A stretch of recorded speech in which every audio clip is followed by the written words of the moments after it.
Hello and welcome to That Shooting Show. My name is Steve Anderson. I am, as always, your humble, happy to be here host. Want to let you know we are a proud service of Walther Firearms because the Walther PDP steel frame is the finest production pistol I have ever seen produced. They told me in Texas, we did a class in Texas, and a bunch of people were there who didn't know me, and they were telling me that I was like, okay, so when you find out about Steve Anderson, what do you hear?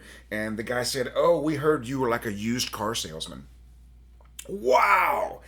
I don't know how to respond to that, but I will tell you that if you don't like your Walther competition pistol for any reason, they will turn it into a used pistol and give you your money back. So I'm actually like a used pistol salesman, but not really. But I'm just telling you, I don't promote things I don't believe in. And if you've known me for a while, you know this. When Walther reached out to me, I said, send me a gun. I'm not going to say I was skeptical. I just didn't know anything about Walther's current guns. I'm not really a gear guy. I don't really care that much about having all the latest and greatest equipment. I've never been a gear chaser. I find things that work and I kind of stick with them. Always done that. The Walther works, so I'm sticking with it. And CR Speed, as you know, makes the finest gun handling gadgetry on the planet. Same thing. When CR Speed, when I first found out about CR Speed, the Ghost holster had just come out, and Blake Miguez got DQ'd at Nationals. He was getting up off this. They had this wooden chaise lounge. Am I saying it? Chaise, or silent letters in there somewhere? I don't know. But they had this wooden recliner that they used at every Nationals. I believe it was in Missouri, but I could be wrong. Someplace in the Midwest.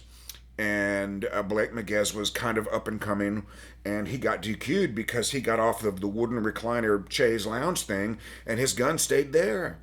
And there's nothing louder than a load. I think he was shooting limited back then. There's nothing louder than a loaded limited gun hitting a wooden recliner from an unsupported race holster. It's not necessary. Okay, CR Speed is a supported race holster. It's the best one, period. That's all there is to it. Targets USA manufactures the finest steel targetry on the planet. The AMG-Lab.com Commanderson timer continues to turn heads and blow minds by putting the time into the tablet. He's got a new feature. I don't know much about it, but he's got a new feature where you can actually go into scoring mode and input the paper target scores. That'll be interesting to play with. I'll see if mine are upgradable. If not, we'll get some that are, and we'll report on that very shortly. Shooting Sports Innovations, as you know, is a lot to type because it is a lot to see. And of course, Hunter's HD Gold is the only eyewear that I am aware that I ever wear. I am unaware of any other eyewear that I ever wear. Okay, and moving on to OutdoorDynamics.net, remanufacturing the finest competition ammunition you can dispense from a Freedom Seed dispenser. And mental management starting today. 1 p.m., 6 p.m., and 9 p.m. Eastern, so there's still time to sign up for that if you're hearing this today. It runs the next 3 Wednesdays at 1 p.m., 6 p.m., and 9 p.m. This is my longest mental management day I've ever done, and if you're interested in like mental management after dark, as one might say, the 9 p.m. sessions, I get a little loopy. Not loopy, let's just say my guard comes down a little bit and it gets a little bit more spicy. A little bit more spicy on the 9 p.m. So if you're interested in mental management that is spicy, check out that 9 p.m. Eastern Standard Time slot, and we will do that. We have great news to report from my new red carpet coaching product. I had a guy reached out to me. This has happened a couple of times. People have reached out and said, hey, I want to hire you full-time. What's it going to cost? And I never knew what to charge. I never knew how long it was gonna go. But a number popped into my head. The guy agreed, and he just finished his last match. He came in 3rd overall when he normally is a middle of the pack finisher. I had him do a couple of very basic things in between now and then, and him paying me is holding him accountable for doing the things. This guy's listened to me for a long time, but like so many people, he's done about 70% of what I've told him to do. So what people will do is they'll do 70% and they'll get a really good result. And then they'll either stop doing it or they'll go back to what they were doing before and they plateau again. And then they call me and I say, hey, are you doing the things? No, I quit doing the things. Okay, well, let's start by doing the things. It's really not that difficult to get really, really good at this sport. I'm not going to say it's easy, but it's incredibly simple. Okay, and if you are stuck in your current class, I was going to put stuck in C class, but then the guy who's stuck in B class goes, well, that doesn't apply to me. I'm different. I'm special. My case is very, very different. No, it's not. But if you're stuck in your class, if you've plateaued, here's why. Okay? Number one, you may be suffering from classifieritis. Classifieritis means, and this is fascinating about classifier strategy. If a guy has a plan, if he thinks he can do something to shoot above his current classification, and he thinks that's going to work, why is he not doing that for the entire match? You know, that's one of the things that we should say out loud occasionally. Hey, I've got an idea. I am a B-class shooter, but I think if I really put the gas down, and if I go for that 8 hit factor that I studied and learned about, I can probably get an A or an M class run on this one stage. If he really thinks that's going to work, why is he not doing that for the entire match? Like, what are we even doing here? You know? So they rush and they try and they hurry, and this is overtrying. Overtrying is always caused by desiring a result that you don't think you can accomplish with a normal performance. Okay? If you don't think you can get an A-class performance on demand on stage 2, that's the classifier, you're most likely going to overtry.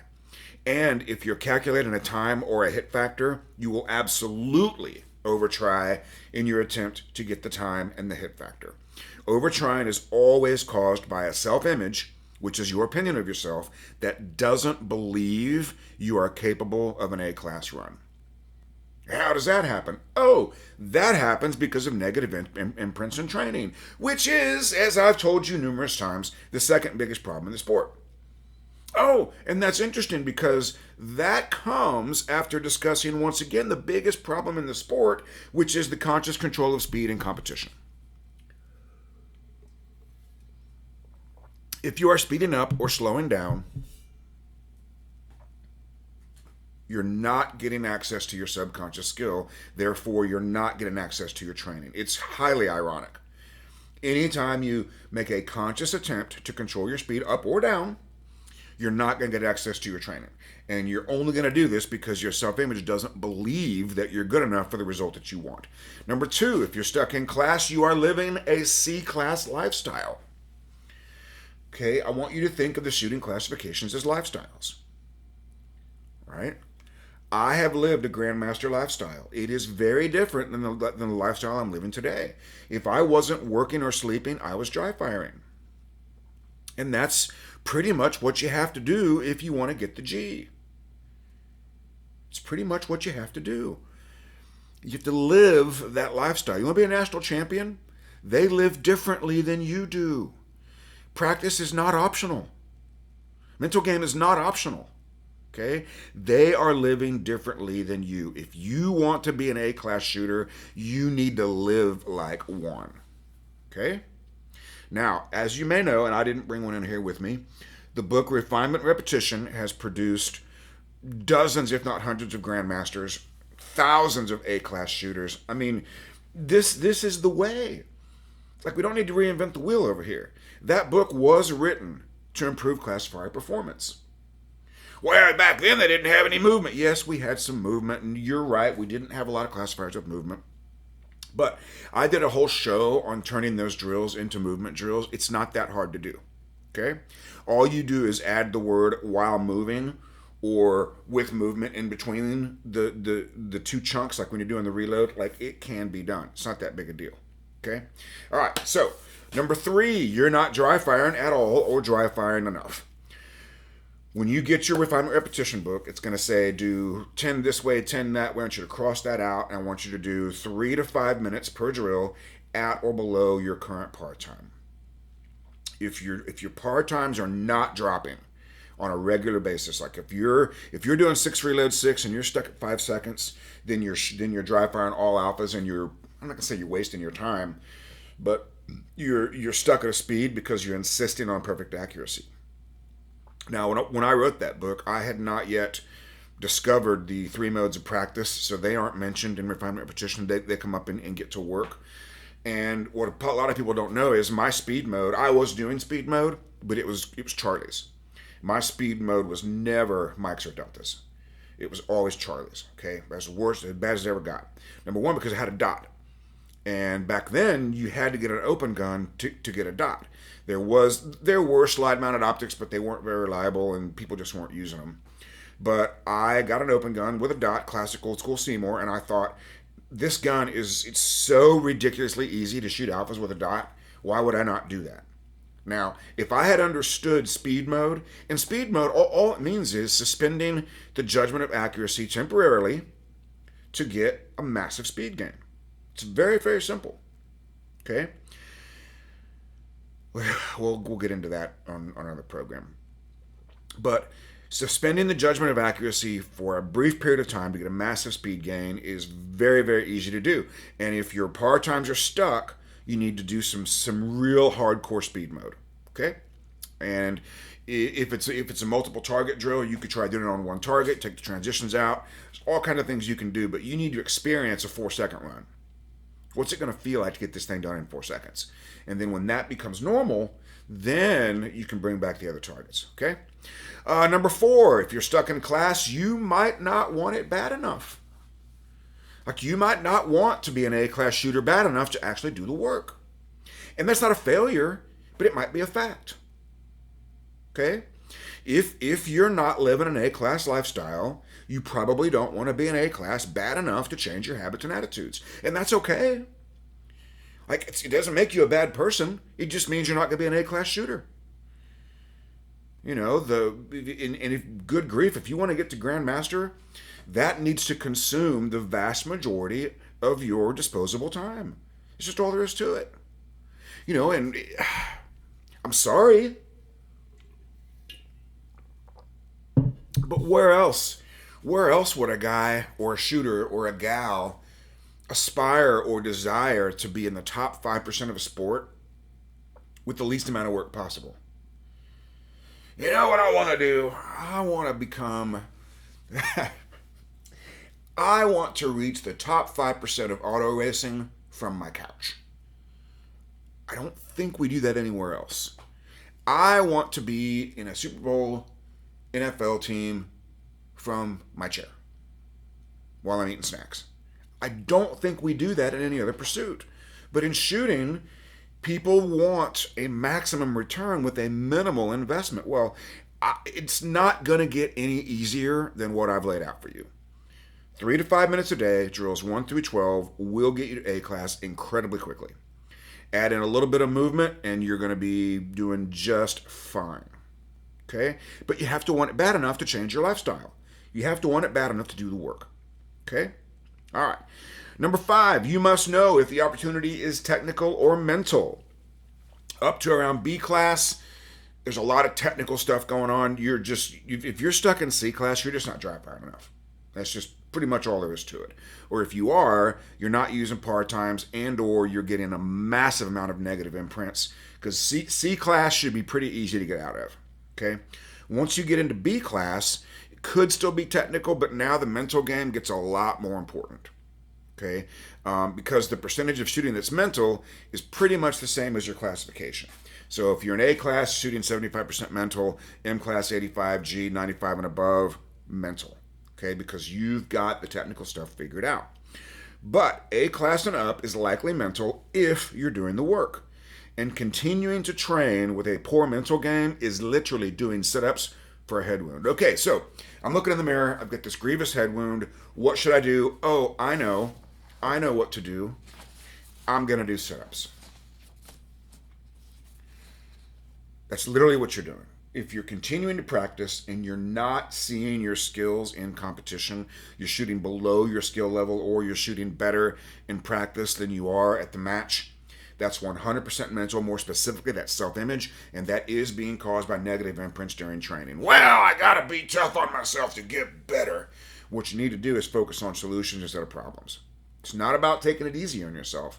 It's about talking to yourself in a way that solves problems as opposed to reinforcing problems. Okay, number 6, to get out of class, do you need to get faster or more accurate? And you're going to say both. You're going to say both because everybody always does. That's the problem. The problem is you don't know. Or maybe you do and you just don't want to tell me. But everybody knows. You're either fast and sloppy or you're slow and accurate, or you're somewhere in between, but you're pretty much in one of those two spectrums. I'm fast and sloppy over here, slow and accurate over there. Okay? Slow and accurate needs to dry fire more with reduced par times. That's just about it. Man, like all you got to do to get fast is do the same drill every day and drop the par time. It doesn't even really matter what the drill is. You need to do the exact same drill with the exact same targets and the exact same movement every single day with par times and reduce those par times. That's it. Okay? Becoming more accurate when you're already fast, that's much easier to solve. That is 100% mental. Literally all you need to do is make a decision to leave only acceptable shots without consciously slowing down. See, the industry has told you forever that fast is sloppy and accurate is slow. And more specifically, slow and accurate are the same thing. But see, you're consciously controlling your speed. It's like the 25-yard draw. You give somebody a 25-yard draw as their first shot, the vast majority of shooters are going to slow down the draw to get a more accurate draw. They're going to say, oh, my first shot's 25 yards. It should be the same. Should be the same. Now, the shot won't be the same, but the draw should be exactly the same because you're going to spend a little bit more time refining your sight picture.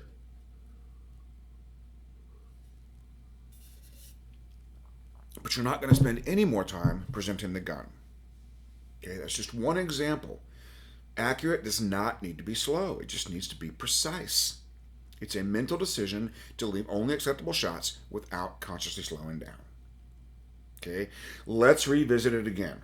Okay, when do you shoot your best? I do my best shooting when I'm not thinking. I don't care. Okay, so you didn't say, I do my best shooting when I'm consciously speeding up, slowing down. You said you do your best shooting when you're not thinking and you don't care. Well, that's great. It's not duplicable, and I can get you to a place like that with mental management, I promise. You just have to do what I tell you to do, okay? And you may not know what you may not know. So one thing I've learned fairly recently, or not really learned, but let's say made more aware of. The information at the top of anything is going to be counterintuitive. If it wasn't, you'd already know it. Okay, let's try that again. The information at the top of anything, auto racing, investing, relationships, communicating with women, the information at the top is counterintuitive. If it wasn't, you'd already know it. Okay? My specialty is saving you years of struggle. Years. And if you're 60 years old, you don't have 20 years to figure this out.